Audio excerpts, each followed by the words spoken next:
Hey everybody, welcome to Do You Believe on Paranormal Zone TV. I want to thank you all so much for joining us tonight, and you're going to love the show. Now, for those who may be new to the show, if you would please subscribe, I'd appreciate it. And please don't forget to give the show a like. Now, my guest tonight, let me see. My guest tonight is Patrick Meechan. He has written two books, 25th Street and Nightmare in Holmes County. Now, I aired a show with Patrick in 2016, and he now has an update on that house of 25th Street, and that's what our topic is going to be. But what we're going to do first is we're going to have Patrick tell you the whole story of the first book, and then we'll go into the second book. So let me bring Patrick on, and let me tell you a little bit about Patrick. Patrick Meechan is a survivor of two consecutive yet unrelated haunted houses. Through his experiences, he learned how to engage in spiritual warfare according to the Bible. Patrick also ministers deliverance and has performed numerous exorcisms. This is a true and absolute tale of terror about someone's life from the beginning to end. Now, also at the end on YouTube, under the video, I have the show that I aired with Patrick on these two haunted houses that he lived in. And also, I didn't have time to edit his trailer that he has for this 225th Street, so the link is in there as well. So Patrick, welcome to the show. I'm so excited to have you back. Thank you. I'm excited to be back as well.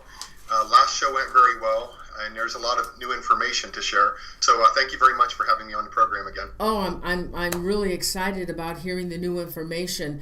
Now, what I want you to do, Patrick, I want you to start from the beginning with your story, because we have viewers that may not have seen that video or know about your story or even read your book. So let's start with that, and then when you're finished telling them about that, then we'll go into the new information that you have on this house, okay? Very good. All right, go ahead. So it began in February of 2010. One nightmare had ended for me. I was moving to a new house. The move was brutal. It was a very, very bad snowstorm during much of the time we were moving. And I remember driving and just not even being able to see where I was going, and wondering if I was even on the road. It was very brutal. And so I moved into this other house, and the first night staying there, I didn't have time to set up my bedroom or anything like that. So me and my cats just laid down on the floor in one of the bedrooms, and I was laying there, and I'm staring at this closet door, and I was looking at the woodwork that the builder had done, and I thought, somebody really did a good job with the woodwork, and I'm just thinking about that, and all of a sudden this thought comes into my mind kind of out of nowhere, and it was like it was not in my own thoughts, it was not my own conscience talking to me, it was like someone else was talking to me. And I heard the voice say, you don't know anything about the history of this house.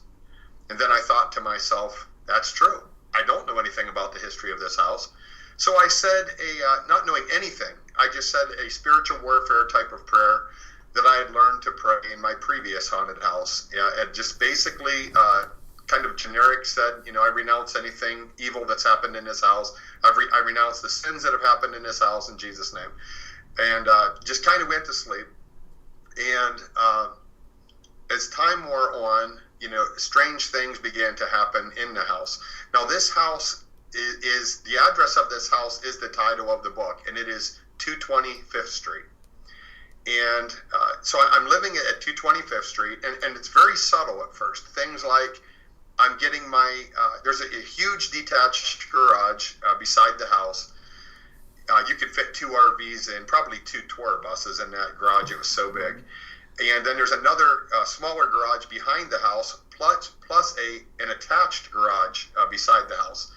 And I kept my dogs in that huge garage because it was cold out. And I one night was getting ready to go out and feed them, and I'm putting on my shoes, and plain as day, the door slammed. And I thought, well, how could that have happened? that door was shut. My mom had been here earlier. She stopped to see me, and then she left, but that door was shut. How'd the door slam? So I kind of just pushed it out of my mind.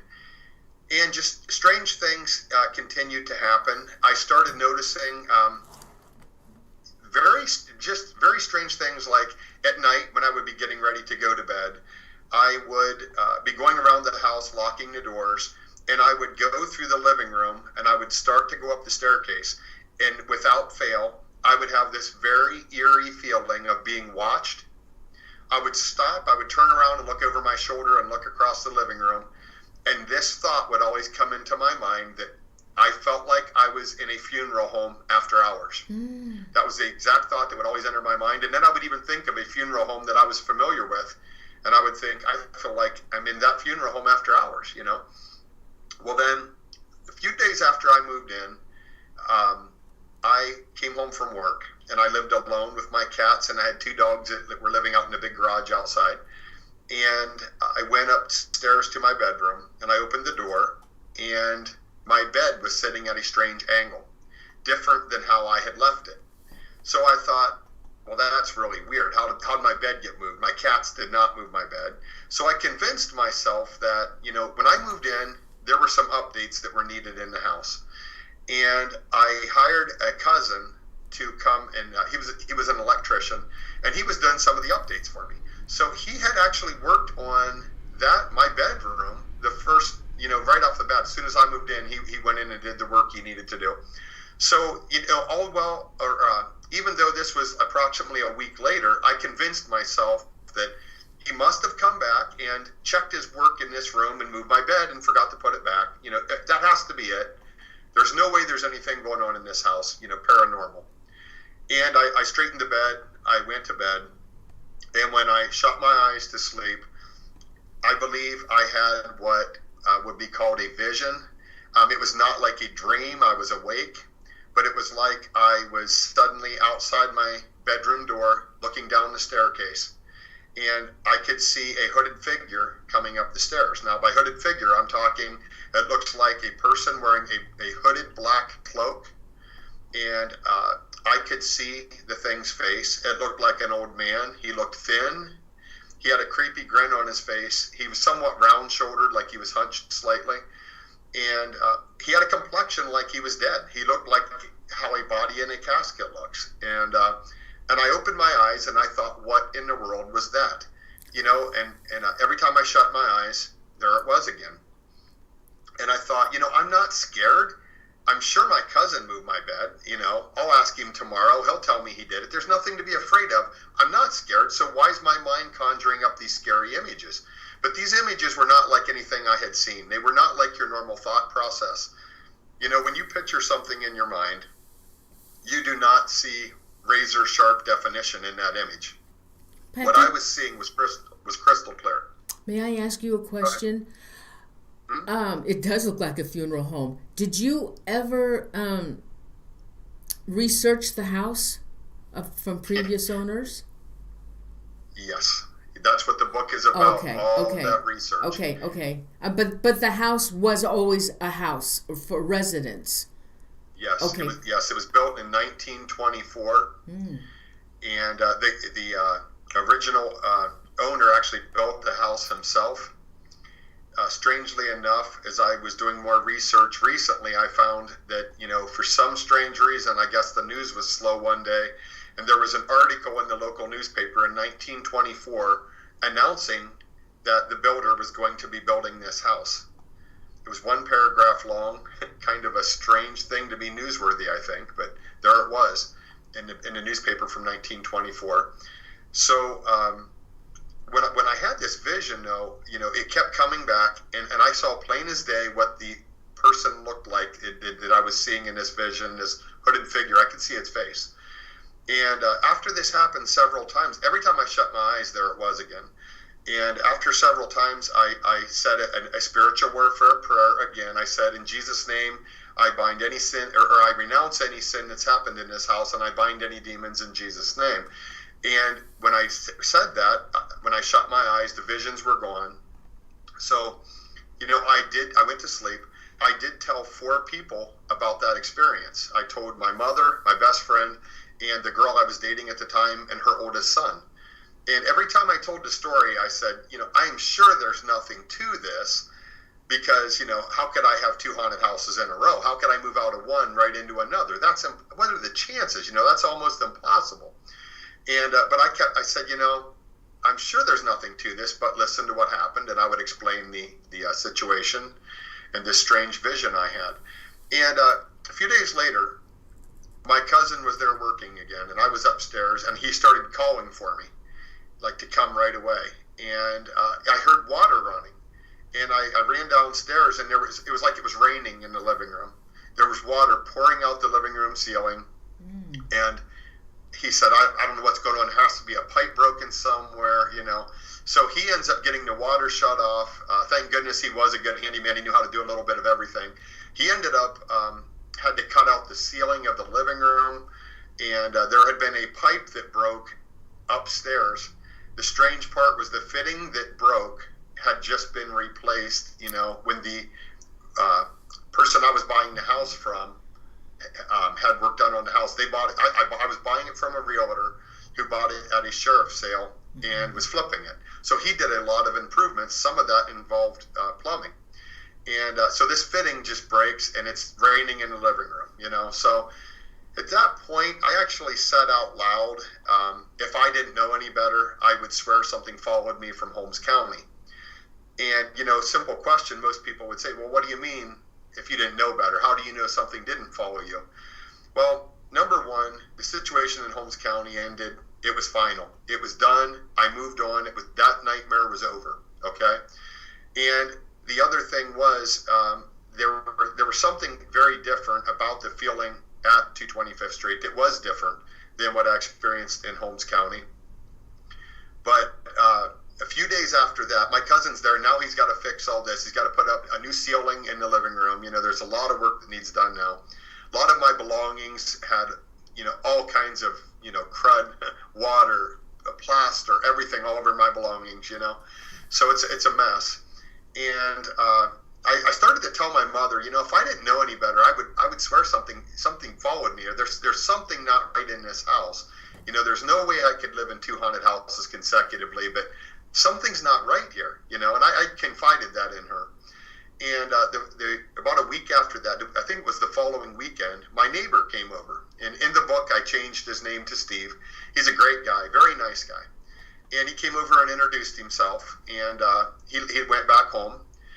The following Sunday, he came back, and he had his girlfriend with him. And we were standing on the porch. It was me, my mother, and my sister and my brother-in-law had stopped to see me. So we were on the porch talking, and Steve and his girlfriend came. And he started talking to me, and he said, you're welcome in this town. If you need anything, we all help each other, so you let us know. He said, I'm an electrician, some other guy works on cars, whatever. He named like different people in the community that did different lines of work. And he said, we all help each other. If you need something, let us know. And I said, well, thank you. I appreciate that. And then he said, well, that's the good news. Now for the bad news. And I knew what he was going to say. Now, I had just met this guy, but I knew what he was going to say. And it didn't even cross my mind I was going to look crazy or anything. But I interrupted him, and I said, you're going to tell me my house is haunted. And he looked at me, and his eyes got big, and his mouth dropped open like he was shocked. And he said, yeah, man, your house is haunted. Some dude killed himself in your basement a long time ago. So I turned around, I looked at my mom, and I said, I told you. And my sister's standing there saying, what is he talking about? Oh, no, not this again. What's he talking about, And my mom's looking at her saying, he told me he thought something was wrong here. So, I kind of explained to Steve that I dealt with this before. I will deal with it again. It'll be okay, And he said, well, I have other things I need to tell you, but it'll have to wait till later. I got to go back home. So him and his girlfriend left. And I kind of came to find out that Steve, very nice guy, but he would leave me on the edge of the cliff sometimes with his stories. He'd get me right to the the interesting part of the story, and then he would say, hey, I'll be right back. And he'd have to check on his kids or something like that, But he left, and I knew immediately at that time, I was already writing Nightmare in Holmes County, and I knew that book has to go on the back burner. I have to research this house and this haunting. I have to write this book first, and the title is to be 225th Street, the address. That is to be the title. I knew it as well as I knew my name. It was like this was downloaded to my mind, you know. And so that's what I began doing. Nightmare in Holmes County went on the back burner, and I started tracking down everyone I could that had lived at 225th Street. So as time went on, you know, I began contacting people, and I would call them, and, you know, just a cold call. I don't know them. They don't know me. And I would introduce myself and say, you have every right to think I'm crazy for what I'm going to say to you, but I have to ask you, did you ever have anything happen when you lived at this house? You know, I would explain that I was buying the house, and then I would ask them if they ever had anything strange happen.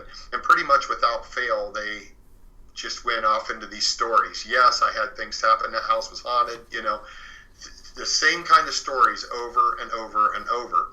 And the first guy I contacted, he had lived in the house 2 families before I was there. Him and his wife had lived there for several years. And when I contacted him, he said, well, he started laughing, and he said, you need to talk to my ex-wife. He said, here's her phone number. Call her. You need to talk to her. So I called her, and, you know, she was a little bit guarded at first. She said, who are you, and how did you get my number? Mm-hmm. I again introduced myself, and I said, your ex-husband gave me your number and said I needed to speak with you. And she said, okay. And then she started telling me all these stories, and the stories were horrific. You know, the things that she had experienced during their time in the house. And, you know, very similar things to things I was already experiencing. And, for instance, you know, I'd explained already how my bed moved by itself. Well, she goes into this story of, you know, we had the bedroom upstairs to the left of the bathroom, not knowing that was the same bedroom I had chosen. And she said, we had a dresser in there. And one day I was there and I was cleaning. And she said, I had my back to the dresser and I'm cleaning, and I turned around and the dresser had moved and it was sitting at a completely different angle. And, you know, that's at least unnerving, you know, for me hearing that after what I had experienced. And as she started to share these stories, she said, you know, one time I was in the kitchen and a tea kettle full of water lifted itself in the air, flipped over and slammed down, spilled water everywhere. And, you know, she just started going into story after story after story. And as her stories continued, you know, I was getting pretty uncomfortable. She started telling me how they would get strange hang-up calls with like no one would talk, you know. And it happened all the time. They had a tracer put on the phone, but they told no one that the phone was being traced. And the calls immediately stopped when they put the tracer on the phone. Mm. You know, stories of their dog would get off of the bed, go to the door and look out onto the landing.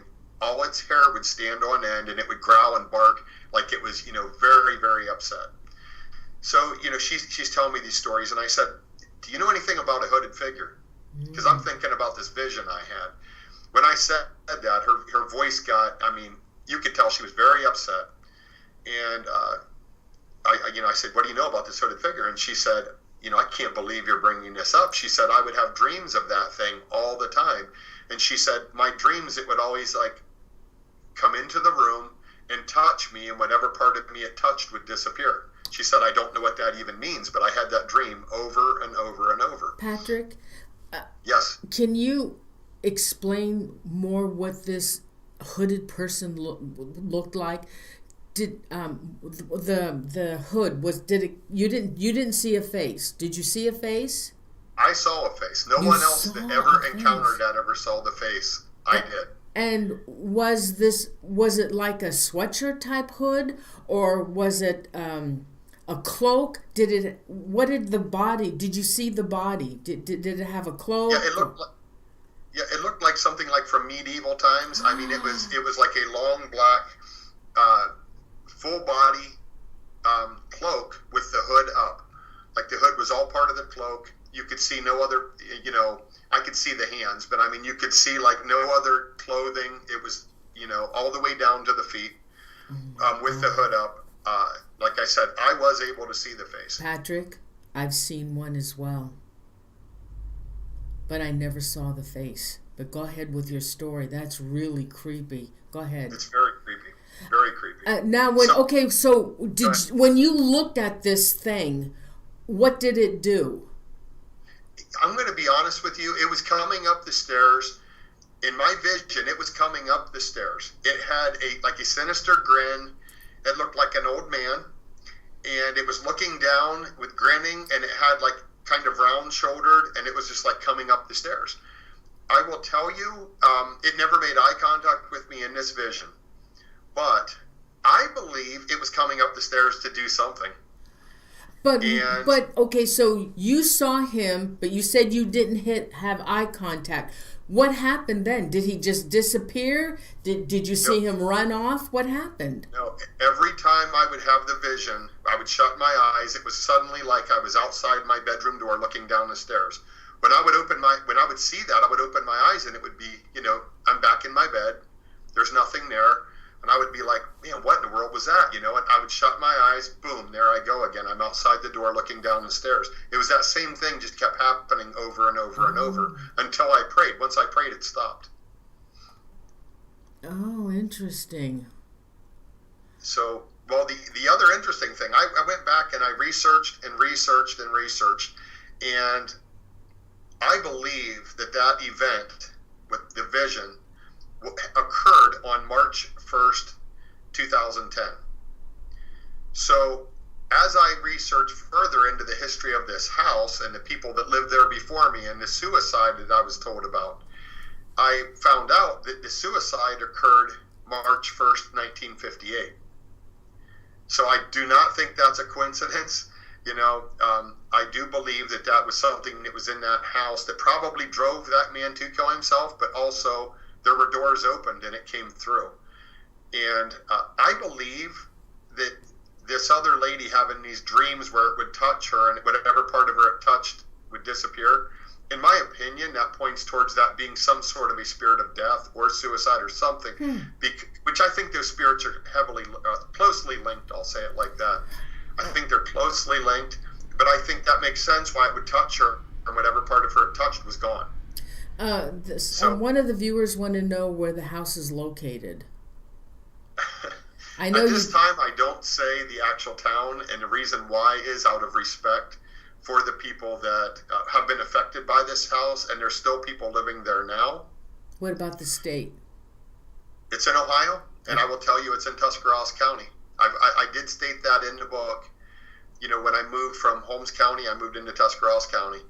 And so I will tell you that much. But, just out of respect, I changed names. Legally, I didn't have to do any of that. I could tell you exactly right where it was at, I could tell you the actual names of the people involved. Just out of respect to them, I know you will be scrutinized when you make claims like I have made and like those people made to me. And I wanted to spare them that scrutiny because, nobody likes being called crazy, Yeah, of course not.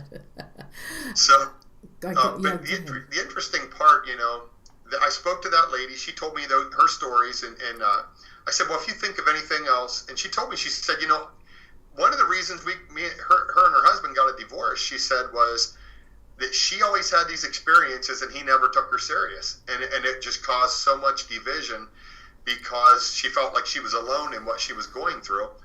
And, I know in haunted houses, families that live there are turned against each other. And it's not nice.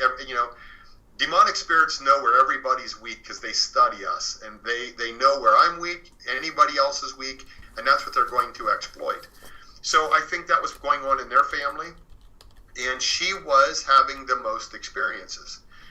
But, she said, if I think of anything else, I'll call you back, whatever, So it was kind of nice. The people I spoke with, I felt like they were somewhat relieved to get their stories off of their chest because each one of the families sold the house to another family and never said anything. And then that new family would find out the hard way that there was a problem in the house. So that's kind of how it went. But after I spoke to that lady, her husband called me back the next day. And he said, after I talked to you last night, he said, he goes, I realized I know you.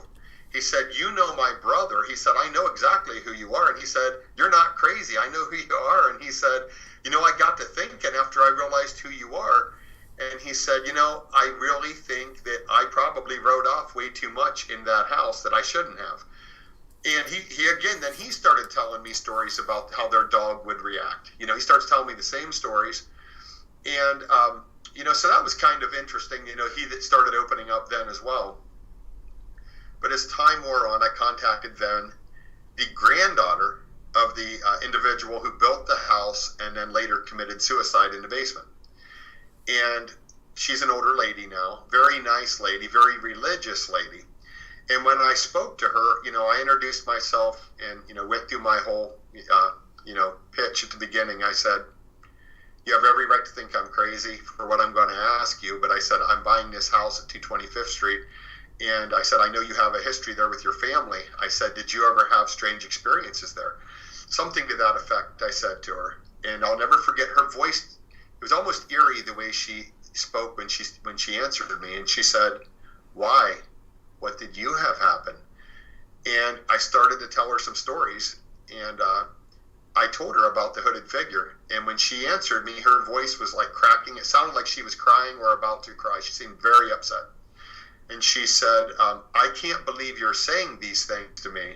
And at that point, I thought she was going to say, that was my grandpa that killed himself, stop messing with my family, something to that effect, because she says, I can't believe, I'm taken back that you're saying these things to me. And then she said, that hooded figure, I know what you're talking about. And she said, I used to have a reoccurring dream that I would go to see my grandmother and that thing would be there. And she said, then I started seeing it, and she said I would even see it in my own house. She said, one night I woke up and it was standing in my bedroom, and she said it started pulling me out of bed. And she said, she goes, I believed it was the devil himself and he was taking me to hell. And she said, I've become a very religious person because of this. Well, she was telling the truth. She is a very religious person. And, so her stories, again, it just keeps continuing. Then she told me that she never really liked her grandpa. He was very mean. He, spoke, unkindly to children. He was not very nice to children. And he was not nice, and she really didn't like him, which I thought was strange. But, as time wore on, I started interviewing more and more people. And along the way, I found a couple people that lived locally and that I knew, and I knew they had a history in that town. And I asked them about, you know anything about this? Some of the people would say, yeah, the house is haunted.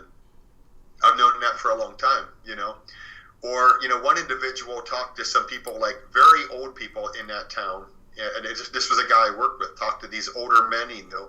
And he just asked them if they knew anything about a house on 5th Street. He said somebody he knew was buying it, something to that effect. And they said, if you're talking about that tan brick house on 5th Street, it is haunted, And he came back and told me, he said, you're not going to believe this. And, so it just continued like that. Well, eventually, one of the neighbors got me the phone number for the woman who had lived in the house last before me. Mm-hmm. She had lost everything. And in the book, I named her Patricia. Yeah, we became very close. And she went through hell on earth, literally, while she lived there. Lots of paranormal experiences, lots of things that would just drive you, scare you to death and, just about drive you out of the house. Things like she was sitting there with her husband one night watching TV and the vacuum cleaner turned on by itself. Oh, I've had that happen. Just strange things like that, Then she would wake up and she saw, and what she would see was not necessarily a hooded figure. It was like a tall, black shadow person. Mm. And she saw it like get moving away from her and go out the door when she opened her eyes. And I said, well, how tall was it? And she said, it had to be a 7-footer. It was as tall as the door, So she's telling me all these stories she had and how her husband passed away while he lived there. He had tried to murder one of her sons while he lived in the house. He got a gun, went in the house, shot at him in the front living room, just missed him. The son ran out, ran to the police department. It was just down the street. And, her husband was then arrested. He had to serve time and everything. He told the police, that basically acted like he was just trying to scare his stepson. He told other people, the only thing I did wrong was missed. So he really wanted to kill him. And, well, he ends up passing away. Mm. And after he passes away, Patricia's son, another son, a different son, moves into the house. Now, as I found out through a lot of research and digging through criminal records and whatnot, that son had a criminal history. And I think he had gotten involved in drugs, and he got caught selling drugs in another county. And he was on probation, and he got in trouble again while he was on probation. And his warning was, one more strike and you're going to prison, mandatory prison. And I believe, looking back with all the evidence I've gathered, that at that point, I think he was like, I got to get out of this area where I live. I need new friends. I need a new environment. Because he didn't want to go to prison, and he wanted to turn over a new leaf. I really believe that was what motivated him to move from Medina County, and he moved right into 25th Street. Patrick, can I ask you a question? You had mentioned that one of the ladies that had lived in the house had bad luck, but you had also mentioned in our first show that you were having bad luck as well. Absolutely. It went with the territory. When I was living there, I had all kinds of things going on that were negative. One thing I started getting these like UPS letters arriving at my house like they were returned to me. Like I sent them to someone, and like these overnight letters, and the people I sent them to did not accept them. So they were coming back to me. Problem was, I never sent them. And just the shipping fees for all these overnight letters was I believe, if memory serves me correctly, it was over $4,000. Oh my God. That doesn't include that what was in those letters were bogus money orders and checks. They were part of a scam someone was running. Apparently, if the people would have accepted those and cashed the checks, it would have given whoever was sending them access to their accounts. So I contacted UPS. I had opened a UPS shipping account, a couple years earlier, never used it. And somebody had hacked that account and was sending all these letters to these people. So, I told UPS, I want this investigated. I want whoever's doing this prosecuted. Well, they refused to do that, but they wiped out all the fees and shut the account down. But I had issues that at work, I had all kinds of things, bad luck, so to speak, all kinds of strange things happening to me, during the time that I was there. But that was kind of it went with the territory. If you lived there, your stuff was stolen, or people messed with you. Was it really stolen, or did it disappear? Patrick, I can't say in every case it wasn't just things disappearing. I'm sorry. May I ask you another question? Yes, ma'am. What about your neighbors? Were they experiencing anything like you? Yes, as it turned out, Steve, as we got to know each other better, we started talking, and he told me, he said, he goes, this stuff's freaking me out. He said, one of the funny things, he said, if you ever see me sitting out on my porch staring at your house, I'm not being weird. I'm just always thinking if I look at it long enough, I might see something through the window. But he said that he started telling me his stories. And he said that he would have experiences like he would wake up at night and his TV would be playing downstairs, but it had been turned off before he went to bed. He would go downstairs, turn the TV off, go back upstairs. When he got back to his bedroom, the TV would turn on again. He said one night he got up and he needed to use the restroom. And he said, I didn't turn on any lights because, the blinds and the curtains were open, and there was enough light coming through the windows from the street lights outside that I could see good enough to walk through the house. And he said as soon as he stepped into the bathroom, he saw like a black shadow of a person passed right in front of him. Mm-hmm. So it was dark enough he couldn't make out like exact details, but it was clearly he saw a person pass right in front of him. There was no one there. Patrick, did you research the land? And I did research too today. I was looking it up.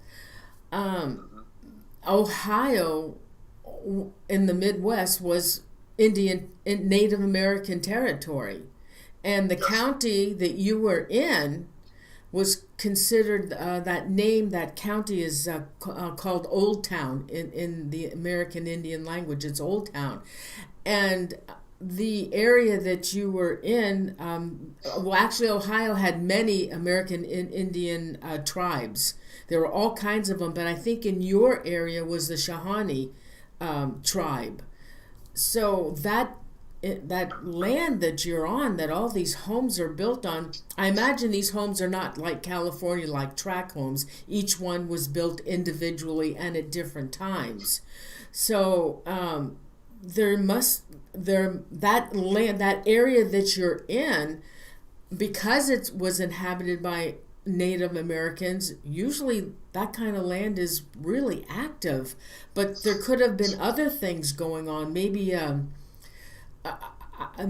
don't know if there was any kind of curse that they put on that land for some reason, that they got mad at the government because the federal government was involved with the American Indians at that time as well. But something must have been going on to make your land active like that. That's what I'm thinking. Well, it is quite possible. I'm going to be honest. There's things that I'm going to probably have to update the book again in the future because there's so much that I'm learning. But it is quite possible. You know, I would say there is something more likely there because there's strange things surrounding that area. I will tell you this. I believe the houses close to 225th Street were haunted, and I have a reason why I believe that. But I think some of those are haunted, and it goes directly back to the haunting at 225th Street. And I think it goes back to things that individual who killed himself there was doing. And I think he victimized some people in the area. That's my opinion. And I think that possibly spiritually dark things follow those people because of that. I can tell you, Steve's house, some of the stories he told me were horrific. I remember at one point, you know, I was sitting on his back porch talking to him, and things started happening, you know, right in front of us. The garage lights started turning on and off, things like that. And it turned on by itself first. And he's like, man, that's weird. And he went and shut it off. And we were talking about it. And I started thinking, is this something from my house 2 houses down, you know? And I said, if you're here from 225th Street, you know, make the light turn on again. And the light turned on again as soon as I said that. Wow. I had even forgotten about that till I spoke to Steve, you know, within the last year or so. And he brought that all up again. But it was very strange. And I said a prayer over Steve's house, and a lot of what he was dealing with stopped after that. But, you know, he told me, I'll never forget that night. We had a long talk. And that girl that he had been dating that was with him the first time he came to talk to me, or the second time when he first came and told me the house was haunted, they had broke up, and she called him. We're sitting on his back porch, and he's pretty nervous about the stories we're sharing, you know. And she said, he answers the phone, and he's, you know, he just broke up with her. And he's like, hey, why don't you come and see me tonight? And I could hear her saying, really? And he's like, yeah, come and see me. I'd like to see you. Come on over. And she's like, okay. He hangs up the phone and he looks at me and he says, oh, great. He said, now you're going to go home, and until she gets here, I'll be alone. I mean, he was like very nervous about being there because of the things that we were talking about, you know. But he told me then, he said, you need to talk to this other lady across the street. And when I talked to her, she had told him some stories that she had. And she told me very similar things, that her children would see this like tall, dark figure at the top of the stairs or on the stairs when they were little. And that one of the other experiences you would have in that house was you would feel like somebody was breathing on the back of your neck. Mm. She had those experiences.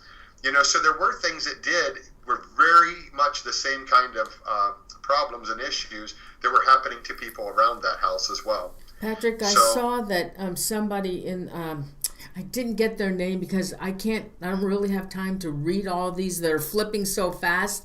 But a viewer wanted to know if you smelled anything peculiar. I think mostly sulfur would be the really negative smell. Or did you feel evil? Did you feel like you were surrounded by evil in the house? I'll tell you a couple things there. In that house, especially the more I researched and the more I was there and had experiences, when I would come home from work at night, the idea of getting out of my car and walking into that house, in my mind, it felt like I was walking into hell. I was walking into a demon-infested area, and I knew it.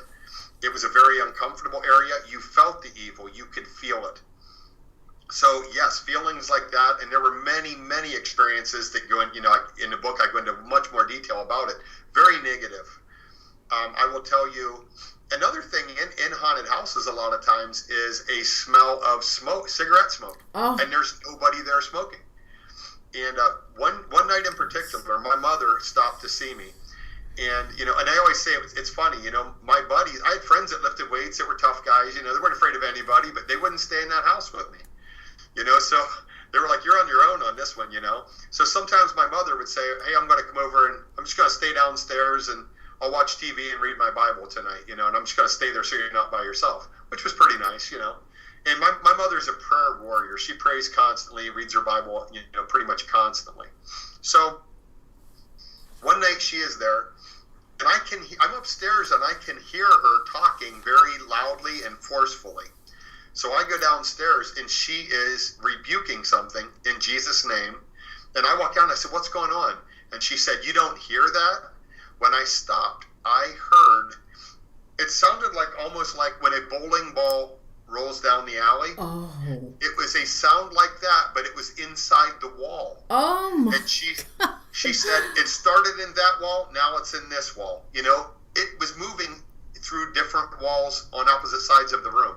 Wow, what could that have been? And then the room smelled with the scent of cigarette, it filled with the smell of cigarette smoke. Yeah, so I'm like, there has to be an explanation. I ran outside. I thought it has to be coming from outside. I opened the door, ran out on the porch, ran around the house. No smell of smoke whatsoever. I came back in, and my mom was praying, and she said, one of the things, it's kind of funny if you understand spiritual warfare, I guess, but she said, she asked God to send a Michael, the archangel, and a legion of warring angels to pierce the demon through. And when she said that, all of it stopped. Boom. The smell went away. The noises stopped instantly when she said that. So there was smells. There were very strange things like that. I will tell you, there was something in that house. And in the book, I kind of, I'm speculating to a point, but I do believe there's a spirit of suicide there. I believe there's a spirit of death there, and possibly a spirit of murder. And those spirits would all be very closely linked. And the reason I say that is you have a reoccurring theme of murder in the house. You have a full-on suicide. You have multiple, bad accidents where people lose their lives, So, in my opinion, those things are all present in that environment. But, as I researched more and lived there, it got to the place where I was like, I'm hearing these other people's stories, and I'm here experiencing almost the exact same things. Furthermore, these families never shared their stories with each other, but when they're telling me, they don't know that what they're telling me, another family experienced the same thing, or something very similar. So it's very unnerving. I will tell you that even though, I understand spiritual warfare, like I said, I've done exorcisms, I've cast out demons, I've unhaunted houses, if you want to call it that. But you know what? Sometimes in that environment, it's still very, very uncomfortable. And usually in that house, the way you fell asleep was not go to bed, get comfortable, and doze off into peaceful slumber. It was laying on your back, looking around the room, playing worship music, because, anything you thought might fend off evil spirits, And and you just laid there like that until the weariness overtook you and you finally fell asleep. Oh my God. You know, that's what it was like being in that house. How long did you stay in that house? How long did you stay in the house? I was there 3 months. I moved in the very end of February, and I moved out right around right about the time between May and June. It was right in that time frame. It was 3 months altogether that I was there. Oh my God. Not a nice 3 months. Do you want to talk about some of the deaths associated with that house, like the body that was found on Bloomvale Road? I'm going to show them picture that. Talk about that one. Okay, so as I interviewed families and people that had been in that house, one thing that would always come up was, do you think something could have followed me from that house? And, you know, there's a chapter in the new book called Stepping in Gum. And the reason why I titled it Stepping in Gum is because of something that Ed Warren said. And I'm sure fans of the paranormal know who Ed Warren is, and fans of the Conjuring movie know who he is. But he said sometimes being haunted is like stepping in gum. You take it with you. And that is very true. And there was an individual who had lived in that house. Even his mother told me that she felt that he was possessed. Some of the people in the town were very afraid of him. They said he'd have a look in his eye that would just scare you. And Steve told me he thought the guy was possessed. Well, there were other things that happened even after I had moved out. I was friends with Patricia. We stayed friends until her death. She, to me, was a very dear friend. And that was one positive thing that came from that house was, she was a true friend, And her one son who had lived there, and she told me, she said, I think he's possessed. In 2014, he went missing.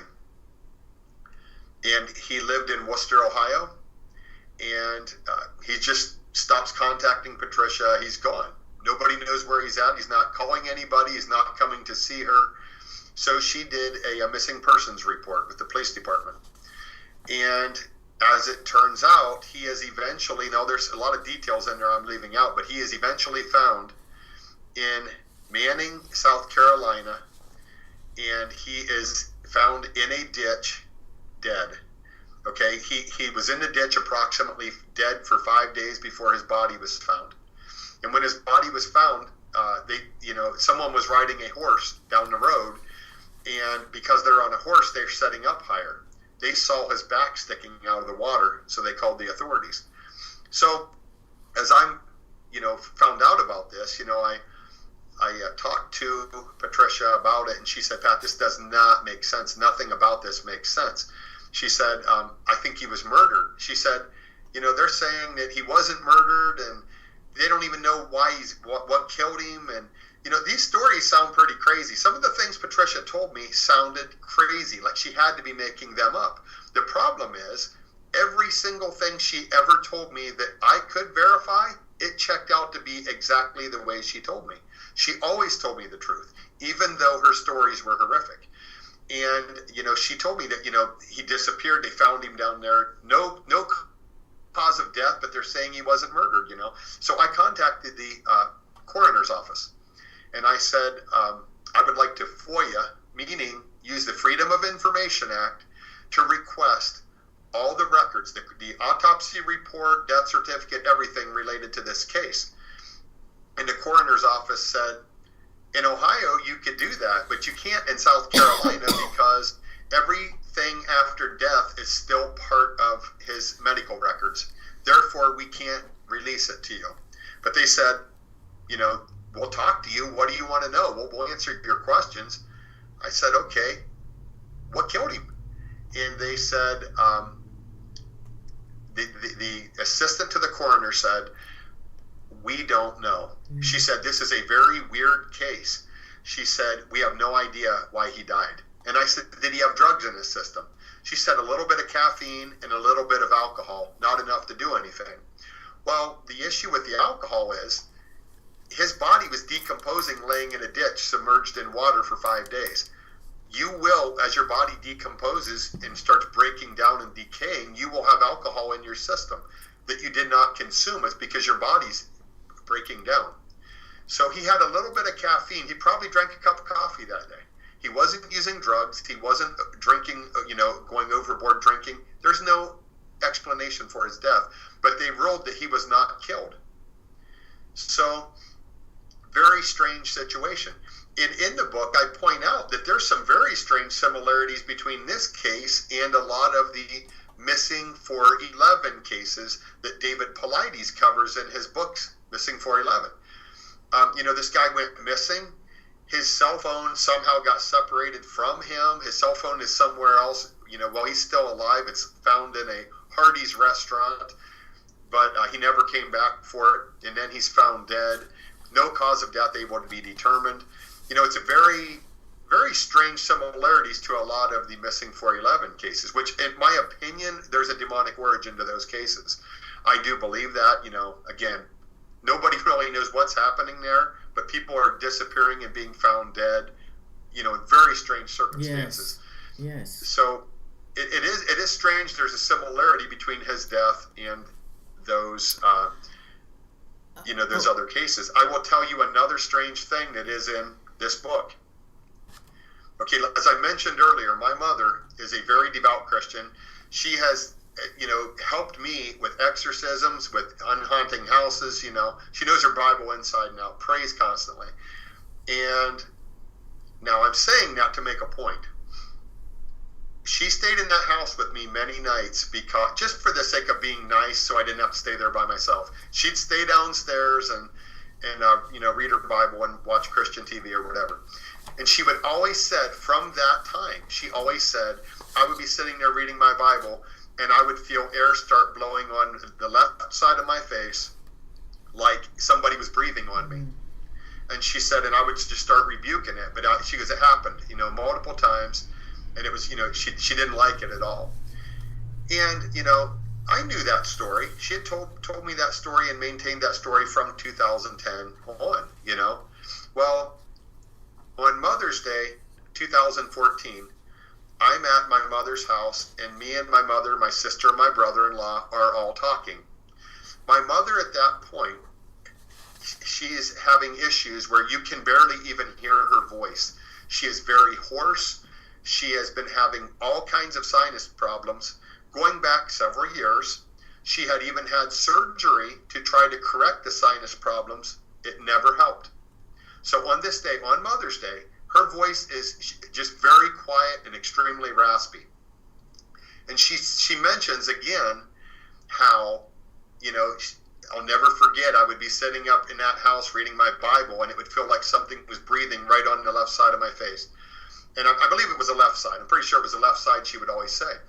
And when she said that, I'm just thinking, I remember you saying this over the years. My sister immediately points at her and very forcefully says, that's the cause of your sinus problems, and you need to renounce that in Jesus' name right now. She said it very forcefully.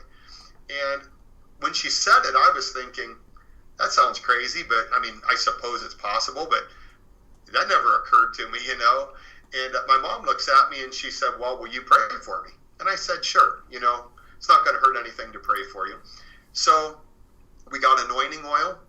We stood around my mother. We anointed her with oil and very specifically addressed any demonic attachments linked to 225th Street and commanded them to leave.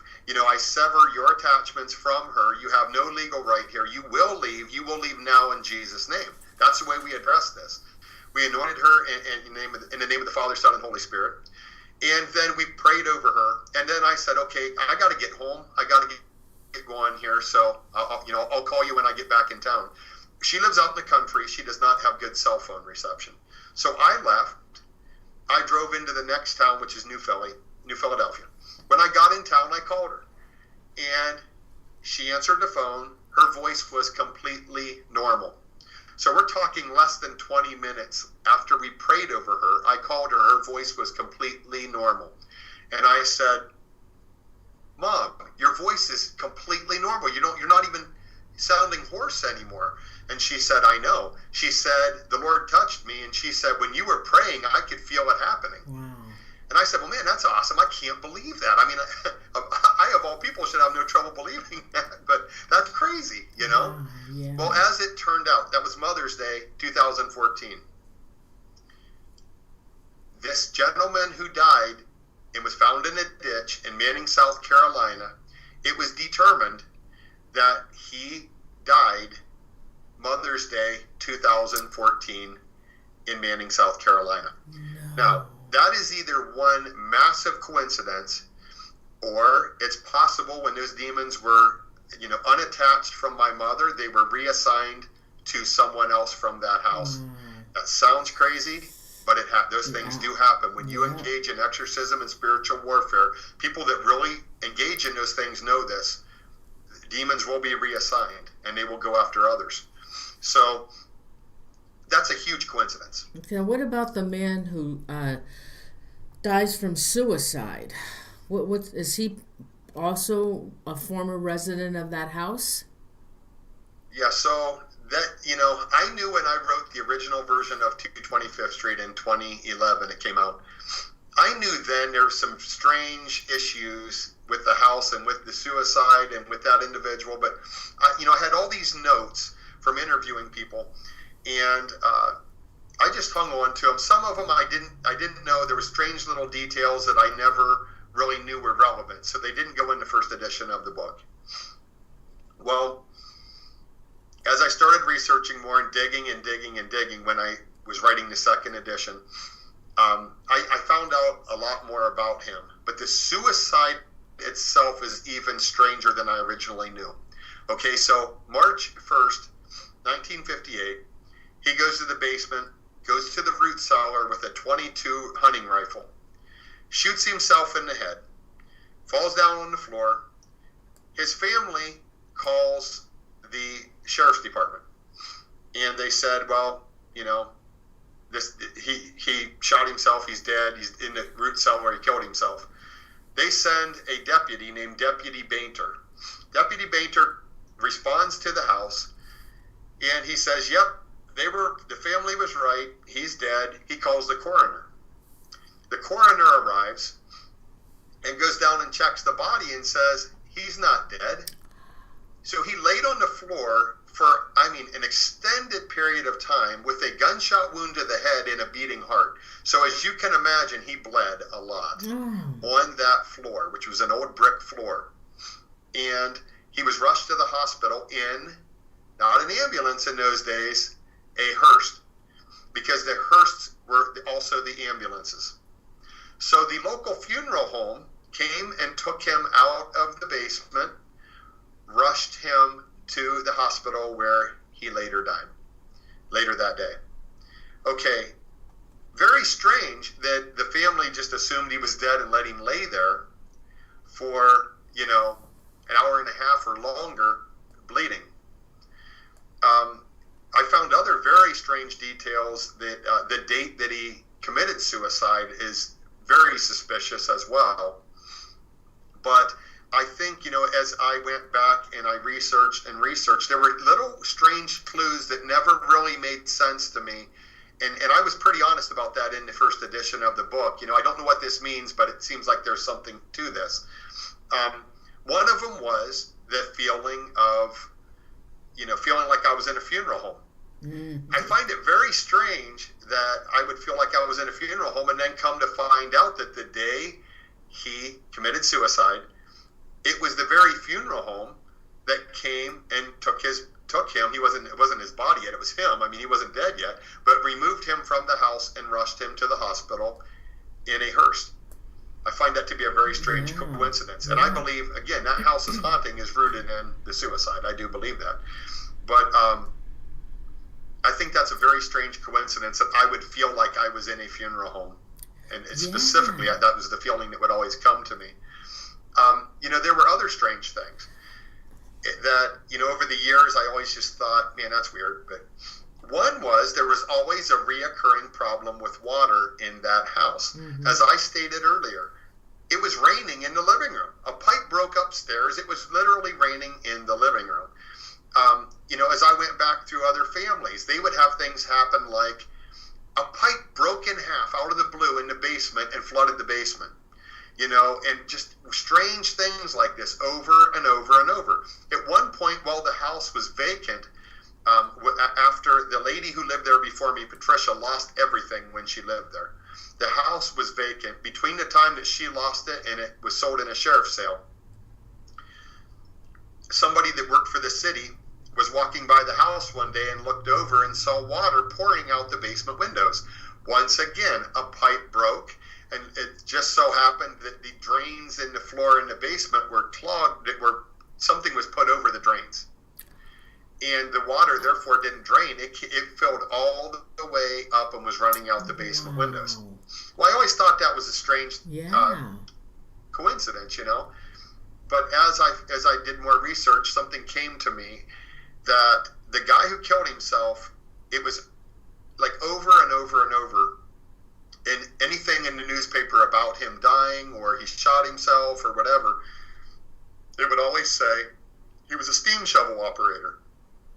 It always said that. Well, the interesting part, what's a steam shovel operator work with day in and day out? Massive amounts of water. You know, a steam shovel, he worked at a brick factory. A steam shovel, you know, has a big furnace in the back that somebody's got to be shoveling coal in there and burning in it, and then the power generated from the water boiling, and the steam is what powers that piece of equipment. So I do feel that that's probably the reason why there was always it was linked to him. There was always something reoccurring in the house with water and flooding and things like that. But I will tell you, like, the story still continues to this day. I believe that the haunting, I know this, people that lived there after me that I tried to warn, and they said, well, we don't believe in that. And I said, okay, suit yourself. That's fair. You know, I respect that you don't. If you ever change your mind and you want help, I'll try to help you. At that point, I believed, you know, I don't want to live here, but I think if you're really going to have a successful exorcism on this house, you have to tear out those bricks and exorcise the house, you know, because the bricks in the basement floor had that guy's blood on them still. Oh, wow. So I think that was one reason why, you know, we tried an exorcism in the house in 2010 and it did not work. And I knew at that time there's some legal right keeping these spirits here that I don't know what it is yet. And I will tell you also, when we attempted that exorcism, I had another vision. And the vision at that time, we were standing for real in the same spot that I was standing when I had the vision of the hooded figure. But I was really standing there at this point. You know, we're trying to cleanse the house. And I'm standing in that exact spot in the landing at the top of the stairs, just outside the bedroom door. And I'm praying. And I had a vision of a guy about 30 years old. I described him to everybody present. I said, something just sized me up. And it looked like a guy about 30 years old, a little bit shorter than me, brown hair. He had a white shirt on and a medium build. And it was like I saw him standing in front of me, staring at me like he hated my guts. And then he like spun around and disappeared down the staircase, like a very fast motion, and disappeared. And I said, whatever that was not a person. It's appearing as a person, but I don't understand why. You know, and as it turned out, and I described that, you know, just the way I just described him. When I was talking to Patricia back in 2010, and we were talking about our experiences in the house, when I described this thing that I saw during the exorcism, she said, well, that is exactly what my son looked like. Her other son, in 2006, he had moved into the house. Again, I felt that he was trying to escape the problems he had already developed. You know, he was involved in illegal activity. I believe he wanted to turn over a new leaf and start over. So he moved away from where he was from, moved into 225th Street, began having experiences in the house. He would talk about hearing someone walking in the attic at night. He would go upstairs. There would be nobody there. The attic door would open by itself. He complained of things happening like his alarm clock would go off for no reason, which was a reoccurring thing other people had happen in the house as well. But he would describe all these strange things that he was experiencing. And then his mother started noticing that he didn't seem like himself. He would say very negative things about children, and Patricia would think, who said that? He doesn't talk like that. Well, it's interesting. Those are the same kind of things that the guy who committed suicide in the house years earlier, that's the same way he talked. And this individual, on Sweetest Day 2006, his behavior became very reckless.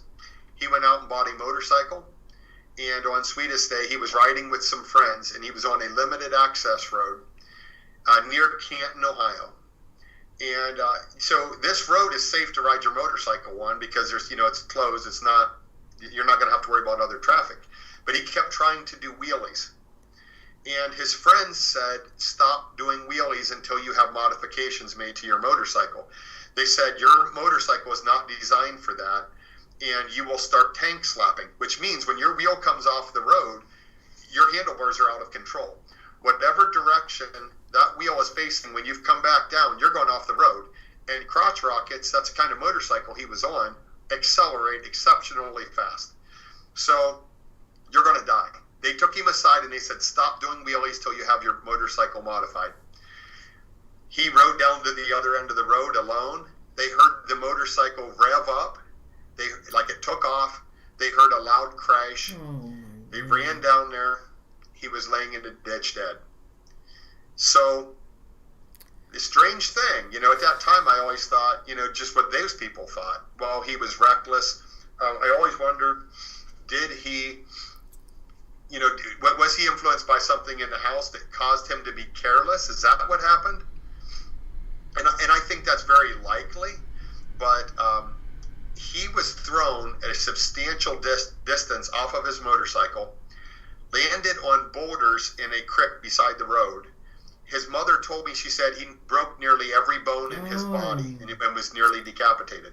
Oh my God. Well, when I went back and researched, I got all the autopsy results. It's exactly the way she said. I mean, it made me sick to read the autopsy report. I felt very bad for him.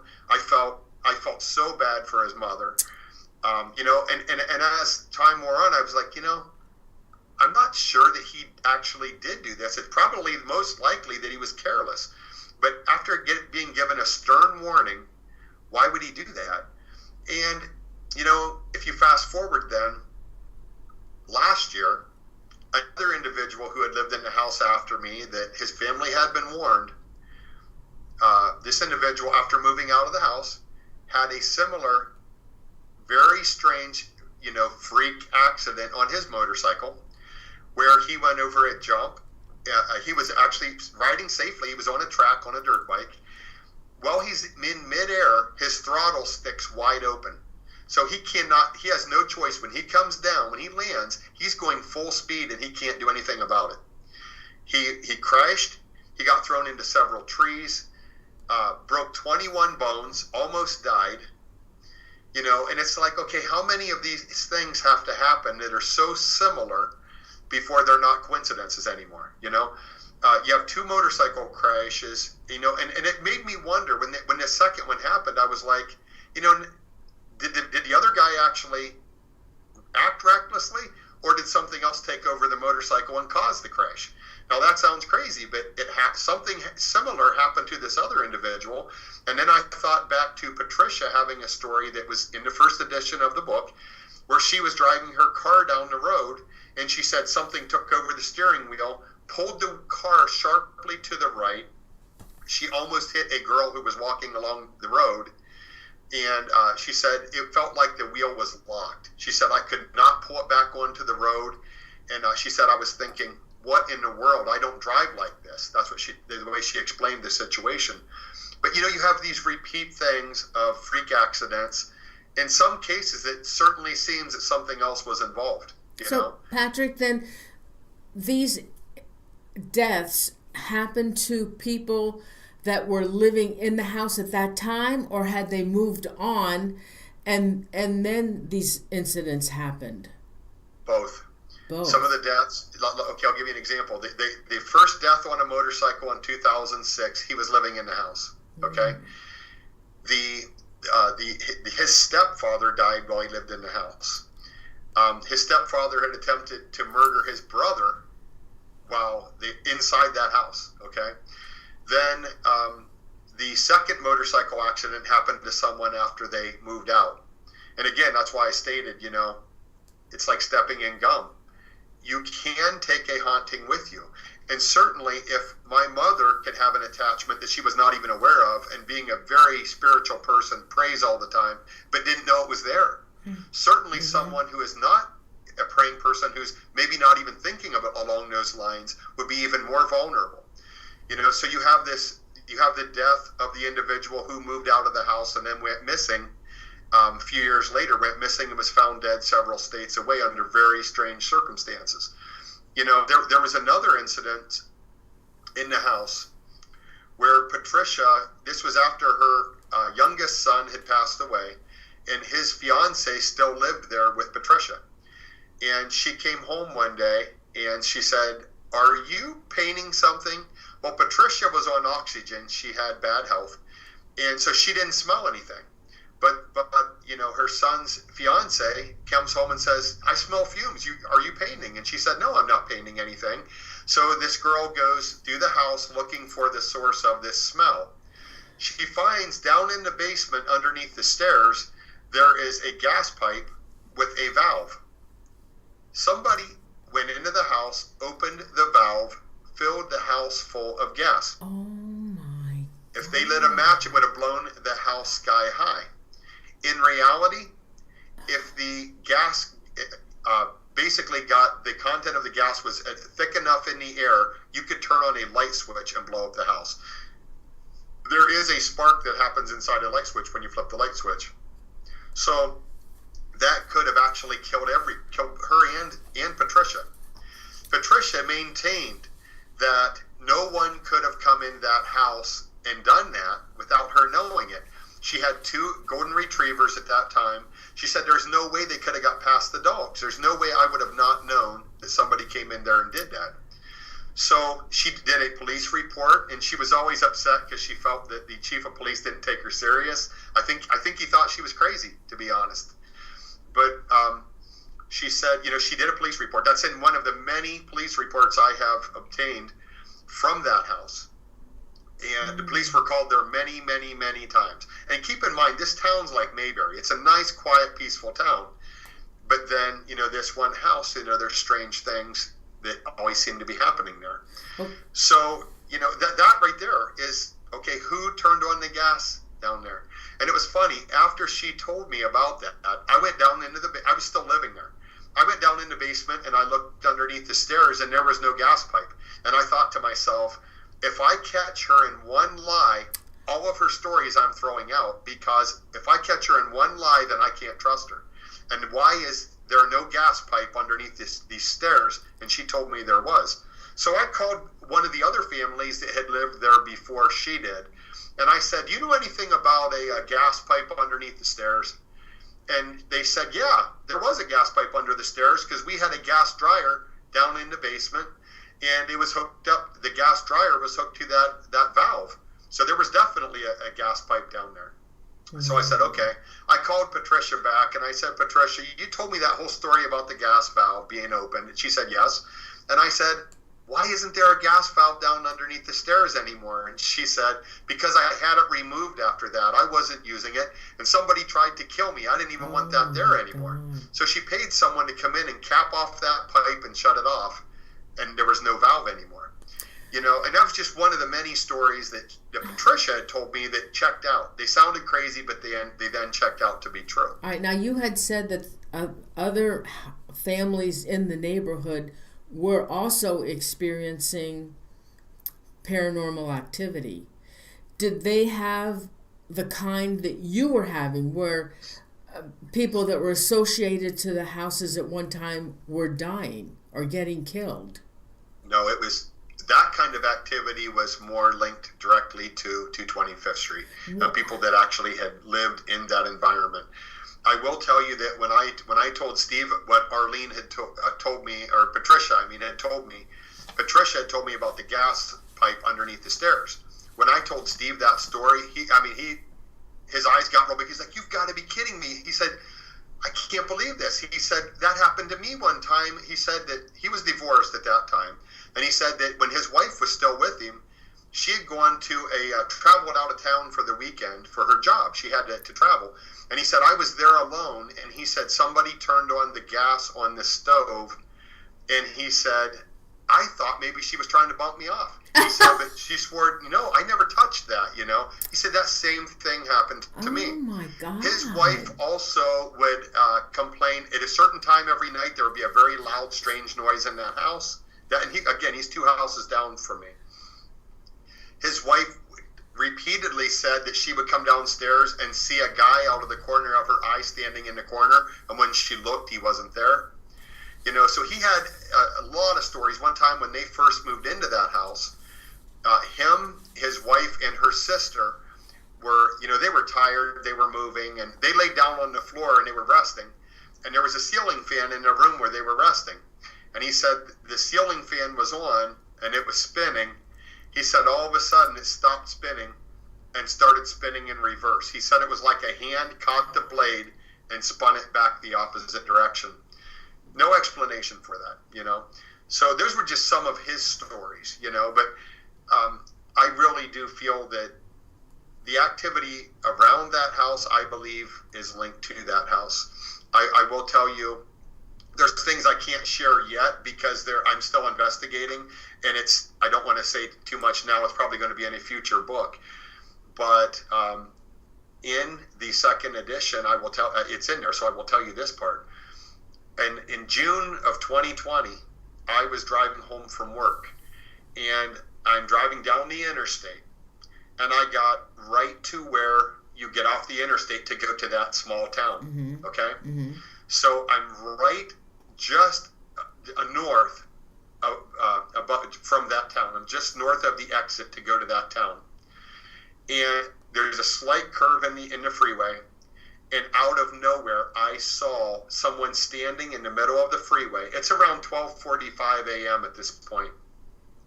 There's somebody that looks very creepy standing in the middle of the freeway in a strange posture with his knees slightly bent, his arms are kind of bent like this, both arms, crazy looking bushy hair. It looks like a silhouette, but the clothes look black and like raggedy looking. And he's standing like right by the line that separates the slow lane from the passing lane. In the middle of the freeway at roughly 12:45 a.m. Yeah. And I saw it and I was like, oh my goodness, somebody's going to commit suicide. That guy's going to jump into traffic. And I looked, as soon as I saw that, I looked, and right there, I saw the exit sign for that town. So I was right there at that town. Wow. And I called 911. They put me in touch with the state troopers, who called the local police from that town. So they responded immediately because they're right there, you know. The state patrol responded immediately. They found nothing. Wow. So I really believe that was not a person I saw. Okay? No, I believe this sounds crazy. I believe that was a spirit of suicide that I saw on the road. Wow. Now, I will tell you, I kind of hinted towards, I believe that's what I saw in the second edition of 225th Street. I will tell you this. Many years ago, I was in a building that, I'm not going to go into a lot of detail about what that building is at this time, but I knew someone who owned the building. And I was in the building at night. It was in the evening, and it was dark. And I was coming downstairs, and there was a doorway that went from like an upstairs apartment into the rest of that building, where there was like a business. And I knew the owner, and you know, he very, very nice about, hey, if you never need anything, just stop by, whatever, you know. And so I was there, and he wasn't there, so I was coming back downstairs, and I got to that door, and it's pitch dark. I went to open the door, and I had a vision. Now, when I talk about these visions, it sounds crazy, except a lot of times these things check out that I can prove this really happened, you know? Mm-hmm. And at that time, what I saw was on the other side of that door, and it looked just like what I saw with my naked eye, with my physical eye, on the freeway years later, standing there like it was going to jump in front of my vehicle. but it was standing on the other side of that door in that building, okay? It followed And I always you. thought, there's something in this building, it's demonic. Well, as we found out, the local police told someone that was associated with that building, I'll put it that way, that building used to be the local jail. And there had been a suicide there of an inmate. Well, that story always, I remembered hearing that probably 20-some years ago or longer. I mean, a long time ago. And the interesting part was, I recently, while scouring through old newspaper articles, found an article from 1907 stating that an individual who was going to be sent to a work farm, meaning prison, in those days you had to work when you were in prison, he was in the local jail and he hanged himself, which would have been that building. So it's strange that years later I have this weird so-called vision that looks just like this thing that I then saw in the freeway right by the town where the suicide happened in the house, that, the house is very haunted. There's other details I'm not going to share that further corroborate that I did see that in the road. Of course, I have the police reports showing the 911 call. I have a recording of my 911 call to prove that I really did call and say that I saw this. And I'm just going to put it like this, that there were other incidences later that, again, are either massive coincidences or that happened in that exact same spot, or there's something to it all, But I believe that area, there's something going on in that area where the house is. In my belief, there's a huge problem with the house itself. And like you said, there might be other things that go on long before that house was even built. You had mentioned in the first show that we aired about Point Pleasant. Do you remember that, what you said? Yes. Yeah, Point Pleasant, the issue with Point Pleasant, I believe, is that, and with Point Pleasant, to those who don't know, there's a lot of paranormal activity in Point Pleasant over the decades. And I believe that goes back to hundreds of years to a Indian chief that what the name that the English people called him was Chief Cornstalk. He was murdered in what later became Point Pleasant. As he lay dying, he cursed that land because he knew he was dying. He knew they murdered him, so he cursed the land before he died. Now, some of the activity that has happened since in Point Pleasant is, of course, the Mothman phenomenon from the 1960s, I believe. Nobody knows what that thing was. It was seen by multiple people, basically haunting that area. You had this Silver Bridge collapse where multiple people died because a bridge going across the river collapsed and all these cars were plunged into the water. It was right before Christmas and many people died.